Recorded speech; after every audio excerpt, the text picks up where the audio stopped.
पता नहीं आप लोगों ने गौर किया है कि नहीं, ये जो रिटायरमेंट का कॉन्सेप्ट है वो किसी भी wealthy person like reputed film star, industrialist, businessman के मुंह से आपने नहीं सुना होगा। सोचिए, mister Amitabh Bachchan is above 80 year old, still working. Ambani sir, Adani sir, किसी को भी उठा लीजिए आप, they had already achieved the corpus for retirement long ago.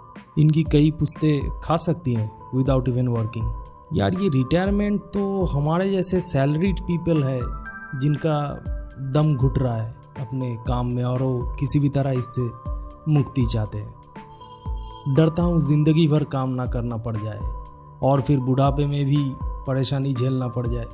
कौन चाहेगा यार। भाइयों और उनके बहनों, आपका स्वागत है देसी वेल्थ वेस्ट चैनल पे।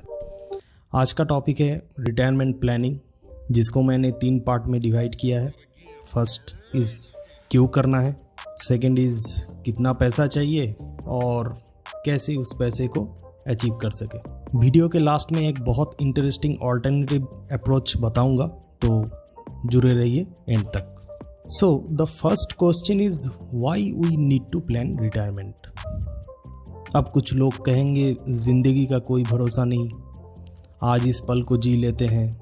लेकिन बाबू मोशाई, इंडियंस की लाइफ एक्सपेक्टेंसी जो है वो बढ़ रही है, और अगर पैसा नहीं रहेगा तो खाओगे क्या आफ्टर रिटायरमेंट? क्योंकि सैलरी क्रेडिटेड वाला मैसेज तो एक टाइम के बाद बंद हो जाएगा। यार अपना लड़का या लड़की पे बोझ बनकर जीना सही नहीं होगा। तो समझ लो यही सबसे बड़ा रीज़न है for retirement planning. Next question is how to decide the retirement corpus. तो इसके लिए चलिए एक्सेल पे चलते हैं। यार एक्सेल देख के भाग मत जाना भाई, पता है काफ़ी बोरिंग है। मैं मान के चल रहा हूँ आपका करेंट एज है 30 ईयर्स और आपकी शादी हो गई है। अगर शादी नहीं करना चाहते हो तो कोई बात नहीं, कोई प्रॉब्लम नहीं है, तो ये एक्सपेंस और कम हो जाएगा। लेकिन हर कोई नहीं सोचता है यार, ज़्यादातर शादीशुदा ही हैं। तो current monthly expense excluding EMI, कोई भी मॉर्टगेज कुछ भी हो, आपका कहीं पे लोन चल रहा है, जो भी है वो सब छोड़ के बेसिक नीड्स के लिए 25,000 चाहिए। इससे कम में भी निपट लेता है, लेकिन 25,000 पकड़ के चल रहे हैं। तो अगर आप 60 ईयर्स में रिटायर होना चाहते हैं तो ये जो 30 साल है, इस 30 साल में आपका लड़का सेटल हो जाना चाहिए। लड़का या लड़की जो भी हो, शादी वो अपने पैसे से भी कर सकता है, लेकिन एटलीस्ट अपने पैरों पे वो खड़ा हो जाना चाहिए। अगर नहीं है तो रिटायरमेंट एज और भी लेट हो जाएगा। मैं मान के चल रहा हूँ 90 साल तक आप जिएंगे अगर आपने हेल्थ का सही ख्याल रखा तो इन्फ्लेशन रेट मैंने यहाँ पे 6% पकड़ा है, महंगाई। उसी हिसाब से यही 25,000 30 सालों में बढ़ के हो जा रहा है 1,43,500 समथिंग। मतलब 30 साल बाद आपको यही लाइफस्टाइल लीड करने के लिए 1,43,587 रुपीज़ चाहिए होगा। और ये मंथली इनकम जनरेट करने के लिए आपको कम से कम बैंक में 4,46 लाख रुपीज़ एटलीस्ट चाहिए। मान के चलिए 4.5 करोड़ राउंड फिगर में। ये एक स्टेप अप इस कैलकुलेटर है। तो अगर आप 11,500 रुपीज़ इन्वेस्ट करेंगे 30 ईयर्स तक, मतलब 360 मंथ्स, और मैंने 6% पकड़ा है यहाँ पे, एटलीस्ट आपका सैलरी 6% से ग्रो होना चाहिए। इससे ज़्यादा होगा तो और बेहतर है। और जहाँ पे आप इन्वेस्ट करेंगे, एक वो भी आगे जाके बताऊँगा, एटलीस्ट 10% का रिटर्न मैंने पकड़ा है CAGR। तो आपका टोटल कॉर्पस बन जाएगा 4.6 करोड़ आराम से, अगर कंसिस्टेंटली आपने इन्वेस्ट किया तो। So never invest in a scheme which is giving lower returns than the inflation rate.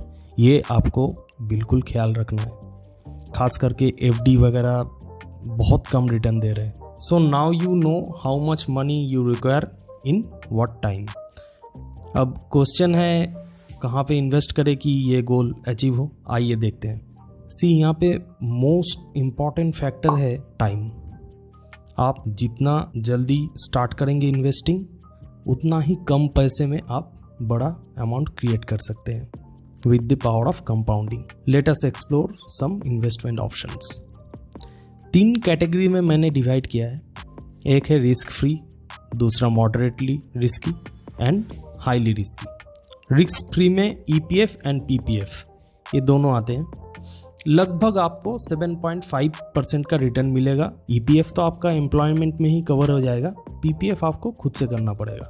Government backed scheme है तो रिस्क फ्री है कम्प्लीटली, और PPF तो टैक्स के हिसाब से भी काफ़ी बेनिफिशियल है, एग्जेम्प्ट कैटेगरी में आता है।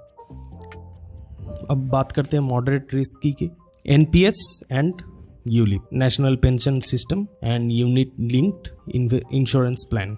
देखिए इसमें थोड़ा रिटर्न ज़्यादा मिलता है, गवर्नमेंट बैक स्कीम ये भी है, बिकॉज ये मार्केट लिंक्ड है इसीलिए ये थोड़ा रिस्की हो जाता है। अब बात करते हैं हाईली रिस्की ऑप्शंस की। अब रिस्क ज़्यादा है तो रिटर्न भी ज़्यादा है। मैं बात कर रहा हूँ म्यूचुअल फंड्स। देखिए स्टॉक्स भी हैं, लेकिन विदाउट प्रोफेशनल सुपरविजन आप गलती से भी स्टॉक में हाथ मत लगाओ। हो सके तो यूट्यूब से पहले स्टॉक्स के बेसिक्स आप सीखो, उसके बाद ही ट्राई करो। हाँ, आप इंडेक्स फंड में ज़रूर पैसा डाल सकते हो। Remember diversification is the key here. Invest आपको हर कैटेगरी में करना है आपके रिस्क एपिटाइट के हिसाब से। आप अगर ज़्यादा रिस्क लेना चाहते हैं तो आप खुद से डिसाइड कीजिए, उसी प्रोपोर्शन में आप अपने मनी को डिवाइड कीजिए ये तीनों कैटेगरी के अंदर में। अगर आपको वीडियो अच्छा लगा है तो please like and subscribe my channel for more personal finance related content. Now the conventional way of planning retirement. देखिए अभी तक मैंने जो भी कहा है ये सब 30 इयर्स का प्रोजेक्शन है, जो कि काफ़ी लंबा सफ़र है एंड काफ़ी कुछ बदल सकता है। इकोनॉमी का कुछ भी हो सकता है, इकोनॉमी गिर सकता है और भी आगे जा सकता है। इन्फ्लेशन मैंने 6% कांस्टेंट पकड़ा है, जो कि बढ़ सकता है, घट भी सकता है। PPF का इंटरेस्ट कहाँ था और कहाँ आ गया आप खुद ही देखिए। और इसमें जो मैंने कंसिडर ही नहीं किया है वो है एस्पिरेशन आपका। अब 60 इयर्स के बाद आपका क्या मर्जी होगा वो तो किसी को मालूम नहीं है। हो सकता है आपको विदेश जाने का इच्छा करे, हो सकता है आपको कोई हॉबी कंप्लीट करने का इच्छा करे जिसके लिए काफ़ी पैसा चाहिए। मेडिकल एक्सपेंस का भी कंसिडरेशन अभी तक किया नहीं है इस एक्सेल में। Long story short, projection of anything beyond 5 years is not practical, इसीलिए 5 ईयर प्लान बनता है। So the best plan for retirement is to develop a business beside your job. पता है आसान नहीं है, नहीं तो सब कर रहे होते, मगर आप गौर कीजिए वीडियो के स्टार्टिंग में मैंने जिन लोगों की बात की सब ने बहुत संघर्ष किया है, बट वो सभी वही काम कर रहे हैं जो उनको पसंद है, और इसीलिए they never think of retiring. So the target is never to save an X amount to retire, but establishing a business which can give you the freedom from this नौकरगिरी। अगर 10 साल से आप नौकरी कर रहे हो तो आई एम श्योर आपको आइडिया है हाउ अ बिजनेस वर्क्स।